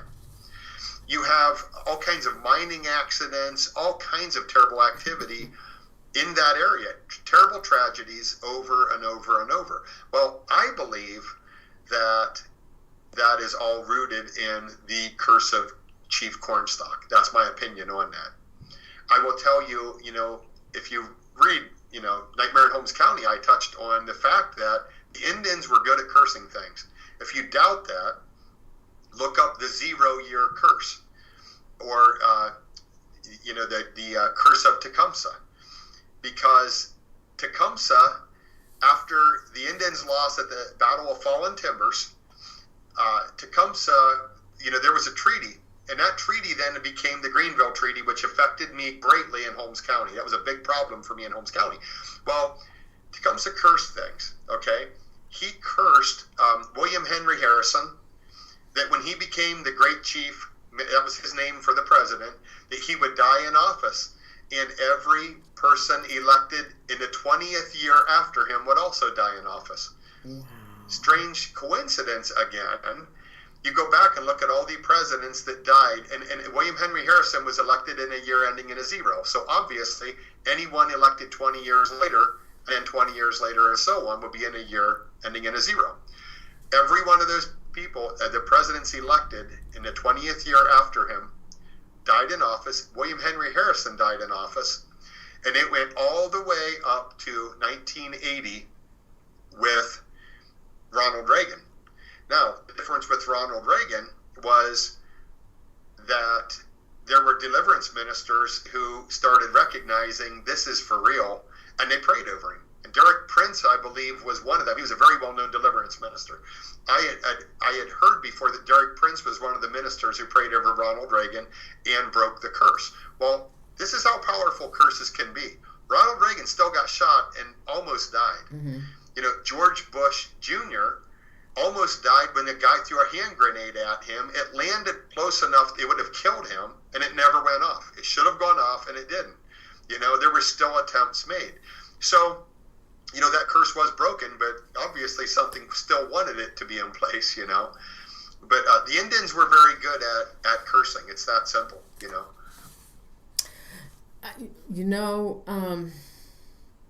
Yeah, it's possible with all the activity that it does have I'm almost positive it has something to do with the American Indians.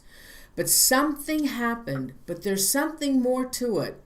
There's something that is in that house, that it's attached to that house, that can't go. And it's affecting people that live there. And it's possible that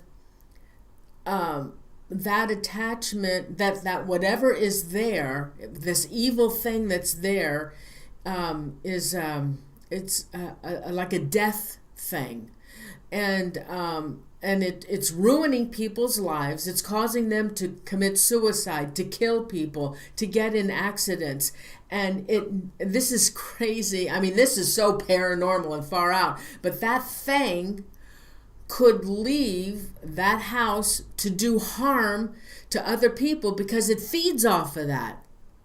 Absolutely. So whatever is in this house, I don't think you're ever going to get rid of it. Now, how long have you been away from that house?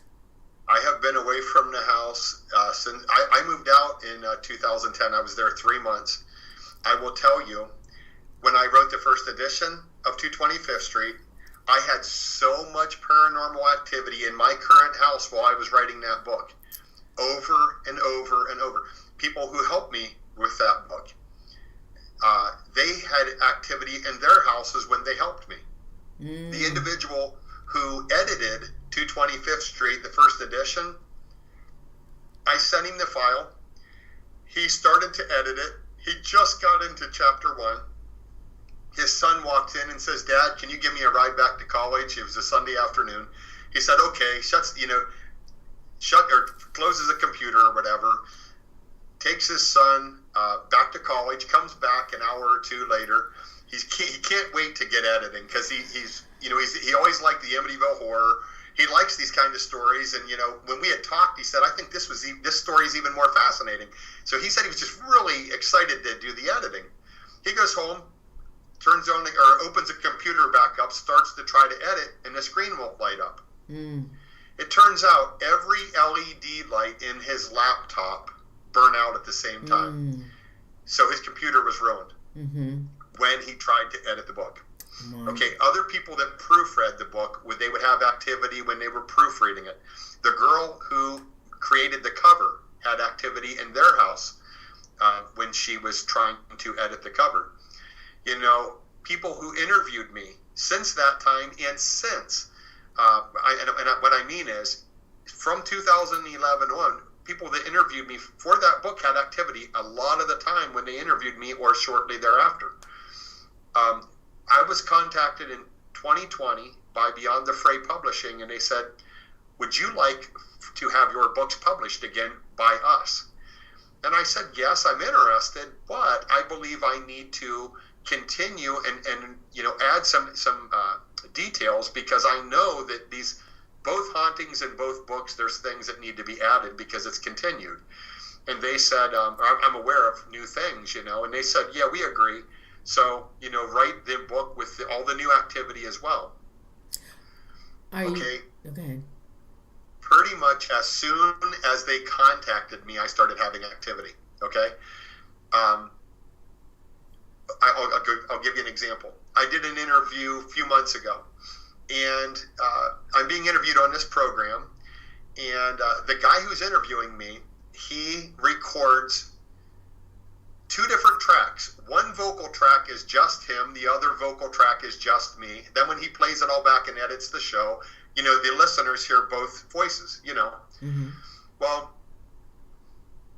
he calls me the following, or he texted me first, the Friday night after I did the interview. It's late at night, I'm laying in bed, my phone dings, and I look at it, and he said, I need to talk to you. I'm having something weird happened. And I said, let me guess, you're editing the audio and you hear something. And he said, yeah, that's exactly it. He said, I'm going to send you the files and you tell me what you hear. So the interesting part, while he's interviewing me, I'm talking about how I found that one paragraph article in 1924 announcing that house was going to be built. And I said, as I look back and I know all the terrible things that have happened through that house, I almost feel like the devil was announcing one of his little trophies was about to be built, because that the devil, that's a trophy to him. He's ruined so many lives through one house, Mm-hmm. And when I said that, I paused, and he then says, well, yeah, and he starts talking. On his track of audio, right before he starts to talk, a demonic voice is heard saying, Jesus, in this creepy, deep, guttural voice. Oh my God. Holy when he sends me the audio, I said, I hear a creepy voice say Jesus. And he said, exactly. Wow. He said, I can't explain that. So while he's telling me this, his doorbell starts ringing. It's about 1 something in the morning, 1 a.m. It's after 1 a.m. at that point. His doorbell's ringing. There's nobody there. Wow. Oh my That's the God. way this stuff works with this. I will say this. I think anyone who knows me knows this. When I write my books, I'm going to share the story, and I'm going to try to be as clear in the details I'm sharing. I want to be completely upfront and honest. Not one detail is embellished or sensationalized. I want to tell it exactly how it happened, because I think, the truth will stand on its own. But I also share it from my perspective. I'm a very religious person. I am a Christian. I believe that's how I survived these experiences. I don't know that I would have ever made it out of Holmes County otherwise, to be honest with you. So I do share that perspective as well. And I think because of that, it makes, I think anytime you deal with the paranormal, no matter what, you're going to get messed with. But I think when you start explaining spiritual warfare and how to combat evil, you're going to get messed with. And I think that is one reason why a lot of times people have activity when they interview me, when they read the book, things like that, they will have activity as well. Oh my gosh. Are you still involved with the people that are living in this house? Any new tenants or whatever? Did anybody buy it, or is it still being rented? Here's the thing. So the family that moved in after me, they ended up selling it, and I've heard from a good source, a very reliable source, that they don't want to talk about it, and I respect that. That's why I've changed identities, and that I don't, I'd never identify who they are, but I have heard from a very reliable source that they did have activity, but they don't want to talk about it, and I respect that. One of their family members was in a terrible accident, though, after that, and if that's the freak accident on the dirt bike, that the throttle sticks open and he, crashes into a bunch of trees and is thrown a substantial distance and breaks 21 bones, I believe it's linked to that house, But now they sold it, and another individual bought it, and a very successful businessman. It's funny. It's a young man who's very successful, and he turned that great big detached garage that I mentioned into more apartments. The whole thing is a rental property now. Oh. And I can't imagine that the people that are renting there are not having things happen. I just can't imagine you could be in that environment and not have things happen. At some point, maybe I'll contact him and say, I would attempt it again to get rid of what's there if you ever wanted me to, but I'm not going to bother you, but just, food for thought, But, I haven't contacted those people that are currently living there, but again, I can't imagine there's not things happening. Yeah. So are you still doing research on the area? Yes. I'm going to be honest. I'm still researching now things that have happened that I fully believe are linked to not only that house, but what I saw standing in the middle of the freeway. I'm sorry, the details, it's either massive coincidences or it is paranormal, you know. But that's all for a future book. You know, right now I am also researching. I'm working on another book. It'll be called Shadows and Light, and it's going to share multiple stories, some that I experienced, and some that I actually was involved actively in, you know, dealing with the house, and some that other people dealt with it. And I have, in one case, I have bought all the rights to the story. I have all the evidence of the haunting, which is horrific. It's absolutely terrifying, the evidence I have. But the story, it has a major twist at the end of it. But I am still researching. Is it on this house? It's on this house, 225th? No, this is on a completely different house I'll be writing about in the future. Oh, my God. Different house, yes. You better let me... I believe it's linked to some very strange things that happened, 100 years ago. Wow. And I think they were affecting that area, the area where this other house was. So I'm researching that. Now, I have some very good evidence right now, but I'm trying to be extra thorough and dig up even more, There was murders linked to the mafia right by where this house was built.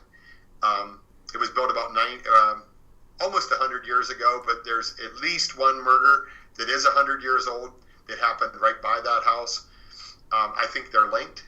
But that haunting, it's funny, that haunting, I didn't have anything to do with that cleansing. I know the person that lived in the house, and but I'm kind of putting the puzzle pieces together to kind of show this is what I believe caused the haunting in the first place. Oh my God! Well, hey Patrick, let me know when the book will be probably published next year, hopefully.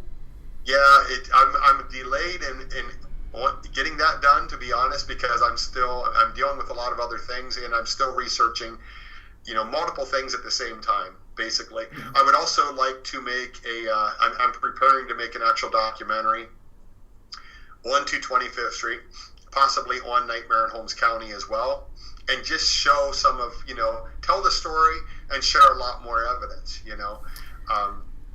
I can back up my claims. There's no question about that, and I know, again, I go to great lengths to prove if I'm going to say something, because you're always going to be scrutinized. You're going to be called crazy, or at worst, a liar, So, I go to great lengths to prove if I'm going to make these statements. Is it possible that one of the renters that was living in there, who had teenagers, probably, I think they did, was playing a Ouija board and conjuring up something? Well, that's definitely, you're talking like originally, the people that were in the house originally? Anybody. It could have been anyone at any time. I would think there is some really strange things linked to the individual who later committed suicide in the basement. I think there's some really strange things linked to that, and I get into details in the book. I will let the reader draw their own conclusions, but I think most people would read it and look at the details and draw the same conclusions I do. But I think there were strange things linked to that person. The other families, I don't think so. I mean, I don't know about what's happened there after I moved out. I really don't know. But before that, I don't think anybody really dabbled in anything like that. I think, there was people that moved into that house that had issues.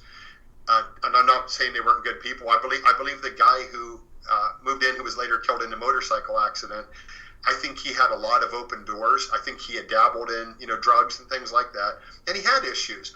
I'm not saying he was a bad person. I believe he was trying to turn over a new leaf and change his life.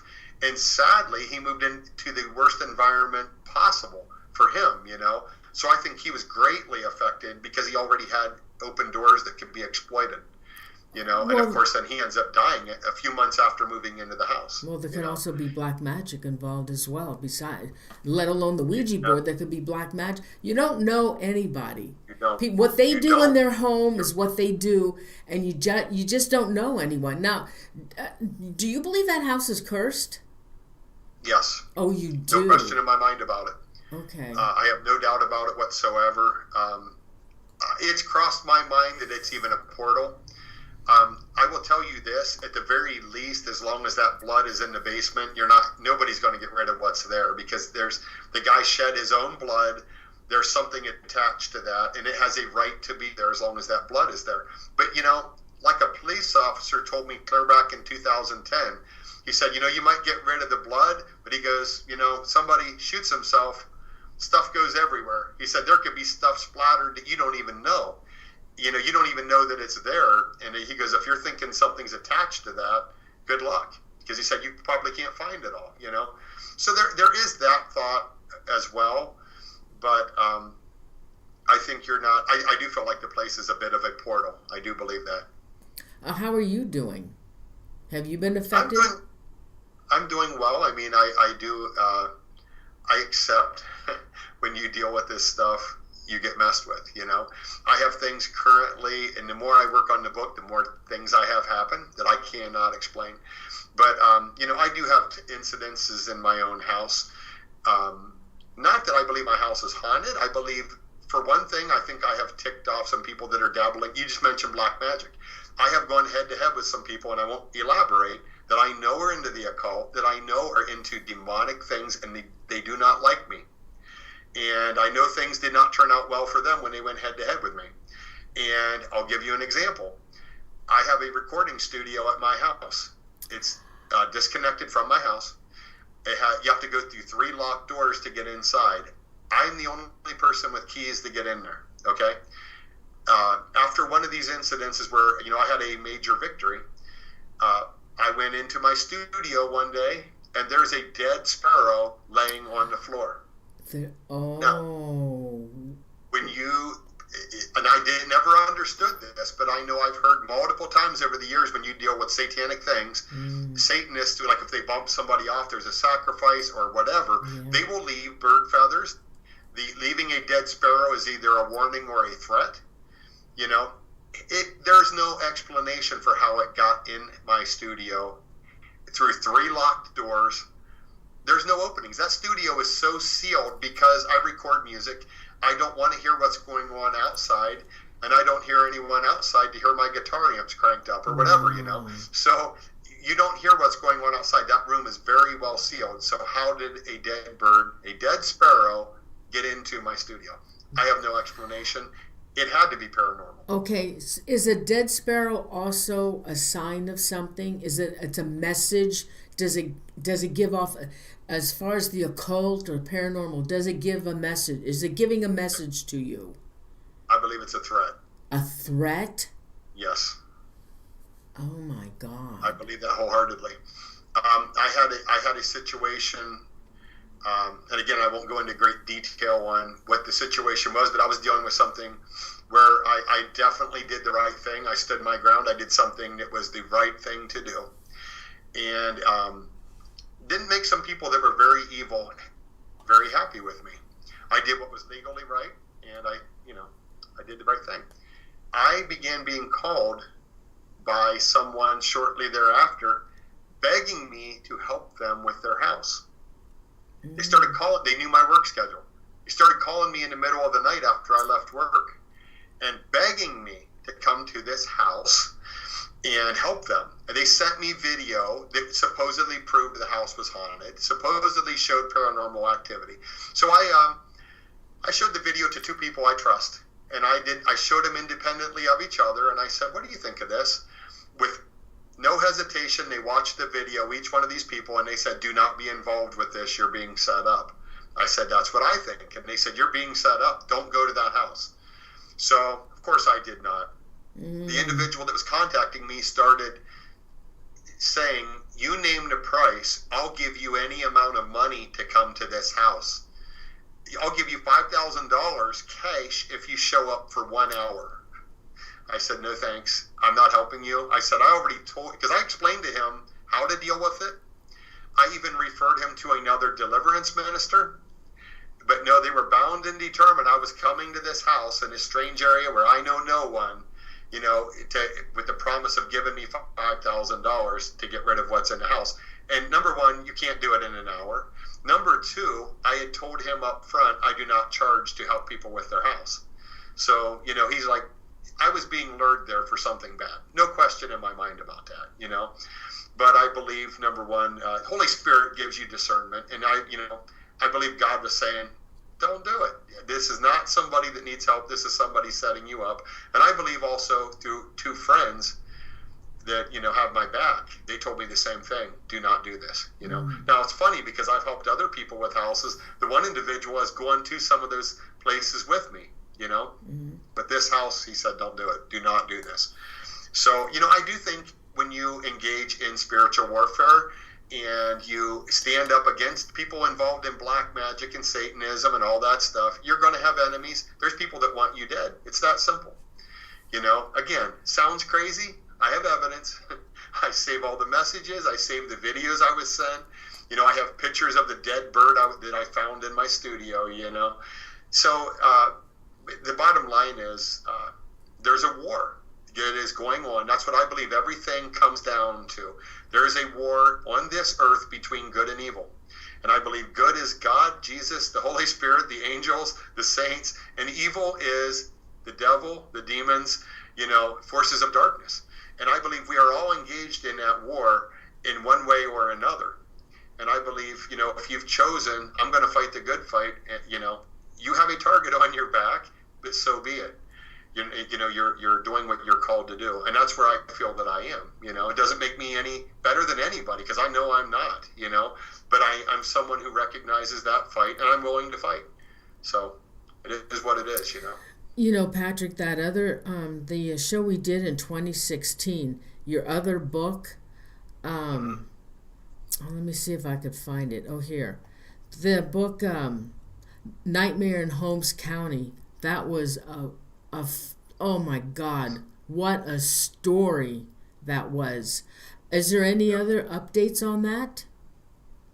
Yes, that was re-released earlier this year, in January of this year, as a second edition as well. And, it's funny. There's things I mentioned in that last interview that I went back and things that I just remembered clear back from when I was a child. And I went back and dug and found the proof, One of those things was, somewhere in the back of my mind, it was filed away from when I was a kid that I went to my grandparents one day and there was a newspaper article on the front page of the paper or in the paper that said that the Holmes County Sheriff said there was a satanic cult in Holmes County. I didn't think actively about that when I was in Holmes County. Somewhere along the way that, crossed my mind again.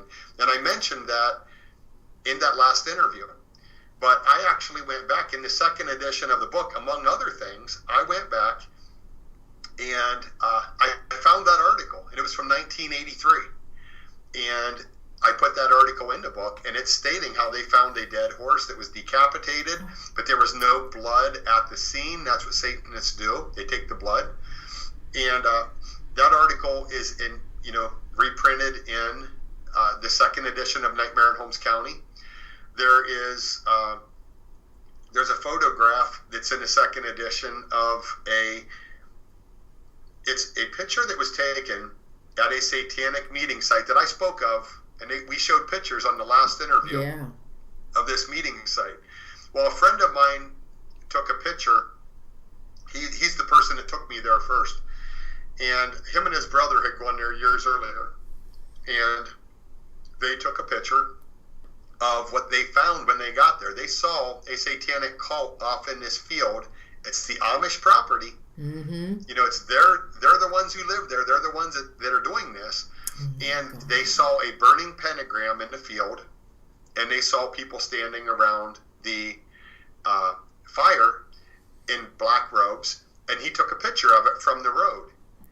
And when the picture came back, there's no burning pentagram. It's not there.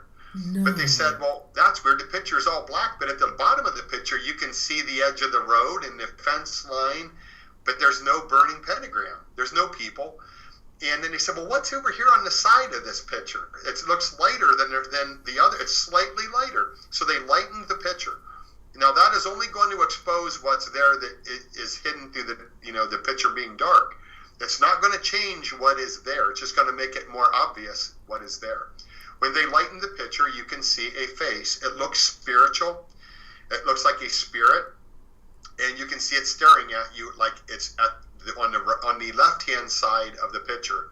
There is what looks like a spiritual face. That picture is in the second edition of the book as well.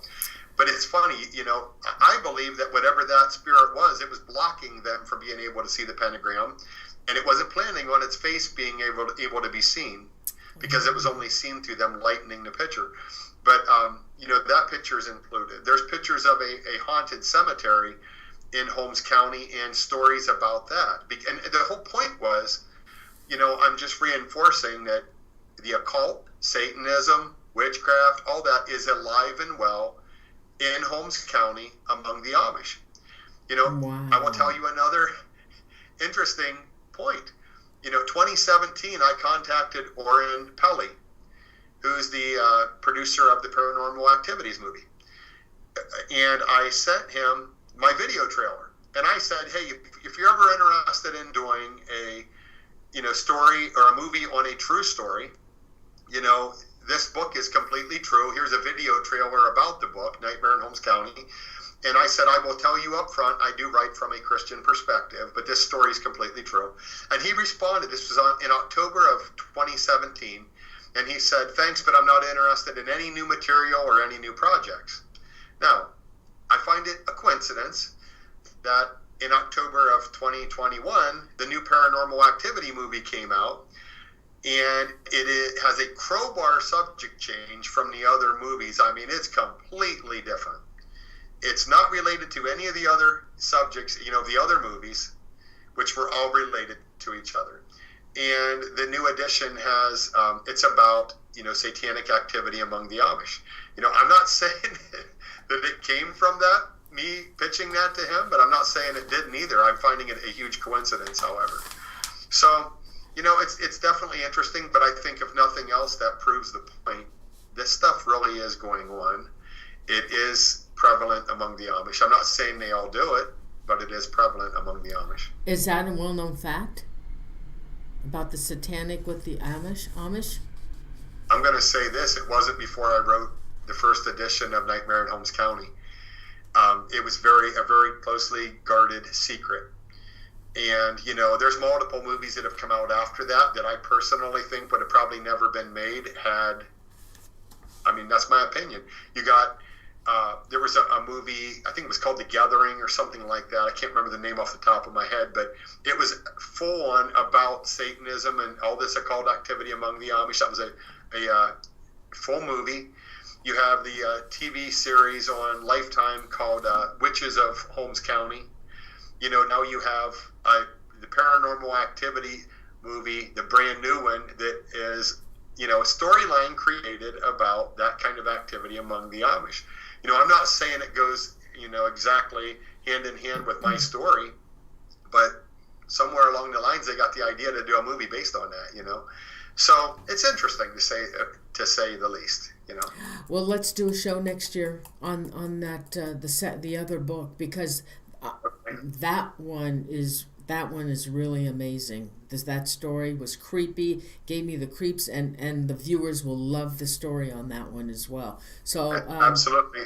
I will tell you, the book Shadows and Light, when it comes out, the stories again are my point is, I'm going to tell the truth.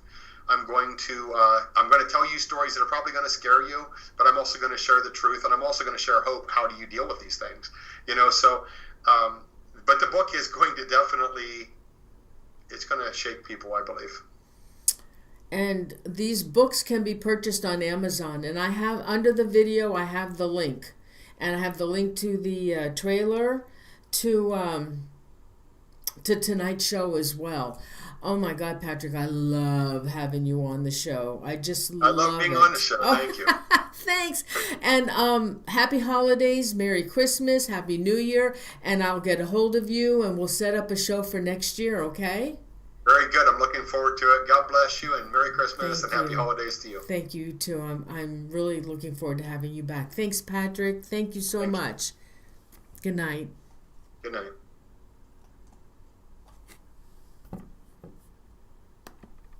Oh my God, I just love Patrick. He's so awesome, wonderful speaker, and oh my God, that that other book that he has written. I like I said, we did a show in 2016. Oh my God, it's weird and creepy. So I'd love to do an update on that one as well. Thank you everyone for coming to the show. Before I forget, I want to wish you all a Merry Christmas, Happy Hanukkah, Happy Holidays, and a Happy New Year. And I'll see you in January. I have some really good shows for next year. I'll be starting to set them up. And also, there's one show I was talking about last time when we had a live show that I really want to do. And it involves Drew Beeson. He and I will present 3 unexplained mysterious cases, whether they're a mystery murder or strange disappearance, something like that on that level. And then what I want to do at that same night, we'll talk about those 3 cases and then bring in Angela Thomas that same night. I don't want to wait for another show. I want to bring her in that same night and talk, and because she'll have listened to the cases, and I want to see what she picks up. I want to do it at the same show. So I was thinking that I would rather do it that way because it just makes it more fun, that we present the cases and then here she comes on and she'll talk about what she picks up from these cases. And then because I still want to do 2 shows a month, and the other show I do, this will be once a month, but the other show I do, I want to do something different, like bringing authors on that have written books on the paranormal, because there are other topics that I'm interested in, and you'll love his story on the other book that he has written. So everybody, thank you so much for joining me. I have been in contact with Royce. He's still having issues. Hopefully soon he'll be back with us. He's working on it. His health is deteriorating, but he's getting by. So I need you to send prayers. Keep him in your prayers. Also, Tall Cross. He's recovering, but he still needs prayers from everyone. And also, please pray for my mods. They mean an awful lot to me, as well as my viewers. But without them, you guys wouldn't have a great chat room that you have. Renee McDowell and Chippa Terry, just really, too. They've been with me forever. And I've known them for a long time. And just please pray for my mods as well.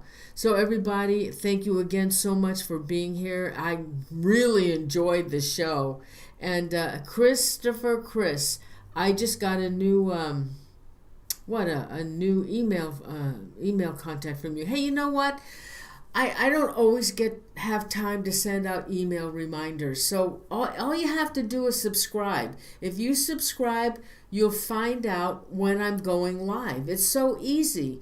They send it, YouTube sends it to your email that ParanormalZoneTV is live. And it's easy that way. So please subscribe to the channel because I don't always get out the, I just don't have time always to send out the, I wish I had a secretary, but it would be nice. So everybody, again, I want to thank you. Happy holidays, and let's do some shout outs. And I had seen what Tallcross had written about Zorro, and what he was talking about, those hauntings. It's I'm not making this up, but I've had so many of those experiences. And just the other night, we were sitting there watching our series. We're so involved in Ray Donovan, cigarette smoke, and it's almost like I'm smelling Ray Donovan smoke his cigarette. And it happens all the time. I smell perfume when we're watching our shows. I mean, all this, and it's paranormal activity. It happens. Why it happens to me, I don't know, but the person that he saw in the road a couple of years ago, we were at my father-in-law's house. It was after 12 o'clock. I was coming home with my daughter, and we were coming down the boulevard, and it was really foggy, and and it was late at night, so nobody was on the road really. And so I happened to look over on the other side. One lane goes up, one lane goes up, up and down. We were going down, it was going up. And I happened to look over, and there was a little girl about 7 years old. She was in the middle of the street, and she had a red coat on. And I said, "Oh my God, Mimi, did you see that little girl in the middle of the street?" But she didn't see her. I mean, so many things, and the cloak guy with the hood and all that stuff. It's crazy. When I hear these stories, I want to go, "Oh my God, I know what you're talking about," but I don't want to interrupt him. Anyway, thank you so much. Yes, satanic activity in the Amish country. That's going to be a good show, everybody. So let me do some shout outs, okay? Let's see. Okay. I know people are leaving now, but Andrew and Gnome's Trucking Company, Batgirl 007, of course, Renee McDowell, Chippa Aaron Brody. Nice to see you, Aaron. I bet you had something really good for dinner tonight or dessert, huh? Because I see your postings all the time, and makes me go crazy. I am Nana. Oh, Tall Cross. Love you, Tall Cross. Take care, and I hope you're doing better. Let's see, Lori Miller. Let's see who's left here. Aaron Brody, Christopher Chris. Okay, so looks like everybody's leaving. The Haglin. Anybody else? Danny Rolling, Ghostface. B3 Airspace. Oh, thank you. I hope you guys enjoyed the show. I did. I really did. I really enjoy him. Leonora Martinez. Anybody else want to shout out? Pop in. There's still people on here. Marissa. Oops, Sun. Okay. I guess I got to the end. Anybody want to pop in, and I'll say Karen Baugh, Tracy Clark. Yes, the chat room is awesome. Thank you, Chris. Yeah, because of them, because of Chippa and Renee, you guys have a great chat room. Okay, everybody. Thank Nicole Johnson. Hello.